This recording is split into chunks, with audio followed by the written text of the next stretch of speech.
Hello, everyone, and welcome to another edition of our monthly newsletter. And in today's newsletter, we're going to be talking about something that both of us are pretty passionate about, which is financial independence and how to reach your financial independence number.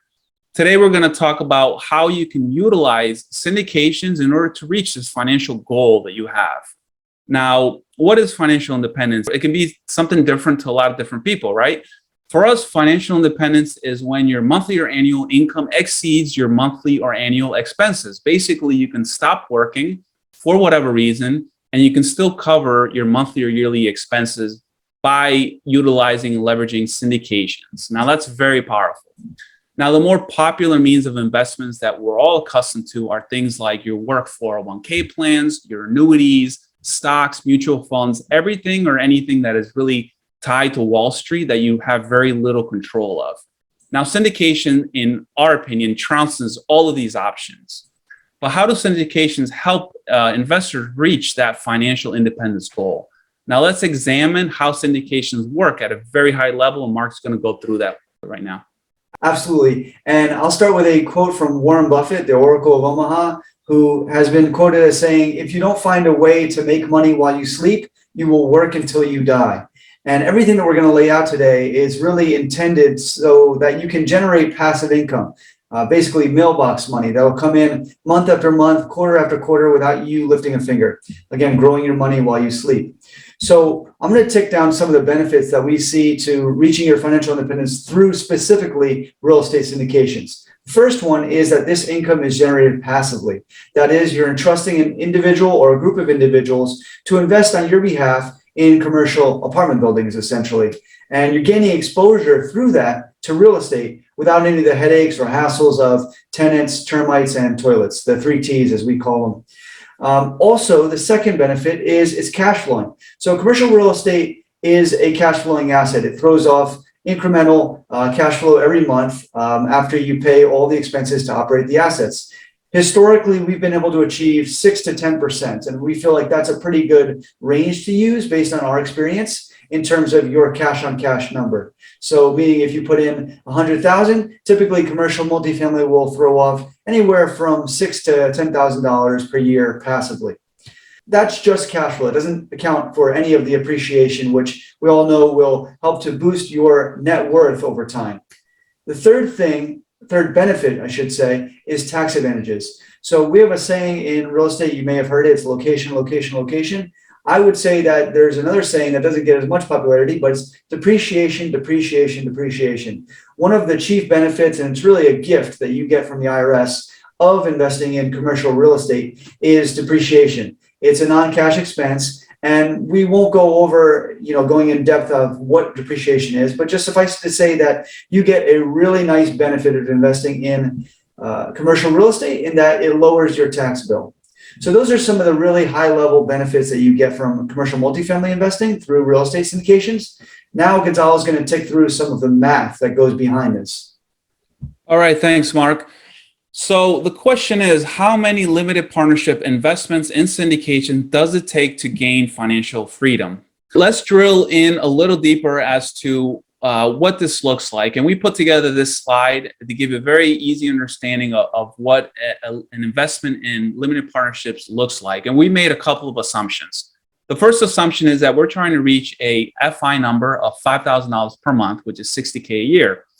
We're using an equity multiple of 1.5x in the 5th year for each limited partnership investment. And then we're assuming a very conservative 8% cash on cash for each of those investments. So how long does it take to get the FI?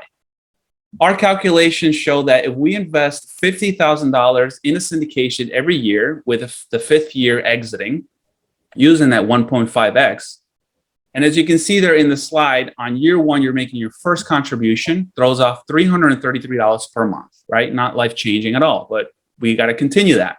Year 2, year 3, year 4, we're continuing to invest $50,000 per year, which then compounds and adds $333 each month. And at the 4th year, you're left at that. So Mark, pick up what happens after the 4th year.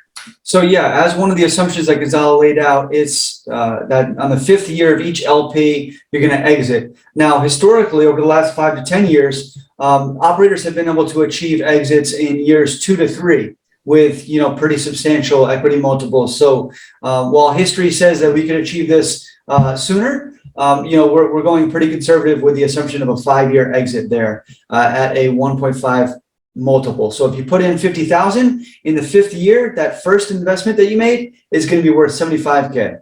So what you're going to do is, we're assuming that you're going to reinvest that 75K, right? Everything's going really well. You want to continue to build that financial independence number.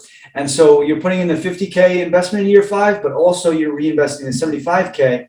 And that brings you to year 6, where you have 375 total invested, and you're generating $2,500 per month. So you've gone from 333 in year 1 to now 2,500 in year 6. So it shows the power of compounding. You continue to do that for the next several years. And then by year 9, you're investing your last 50K investment as an LP, and you've now got 750K total invested. Now, one of the assumptions that Gonzalo laid out was 8% cash on cash. So if you do the math, 8% on 750, that gets you to 60K per year in passive income. And that's really your FI number. That's 5K per month. And congrats, you've reached financial independence through syndications. And you've done it entirely passively by just reinvesting and putting in new money every year for 9 years. And I should highlight, by the way, that this is a fairly short time period when you talk to people about retirement or about reaching their financial independence number. What we're accustomed to hearing is, oh no, I need to put money into 401k and I'll be able to retire by the time I'm 59 or in my 60s. Realistically, it shouldn't take that long to reach your financial goals and reach your financial independence. And the example that we just showed you was very clear math as to how you can do that. Absolutely. And we're very excited about how this model works. And we have quite a bit of colleagues that have used a very similar model like this, investing over time in limited partnerships and multifamily syndications, and they've reached their financial independence goal. So it's very, very achievable if you stick to the plan. So that basically does it for today. And we hope that us kind of going over through this example as to how this works has brought a little more light and understanding as to what FI is and how you can leverage multifamily apartment syndications to reach your financial independence numbers. So as always here, what we like to say is be kind, be charitable, and invest wisely, folks. Until next time.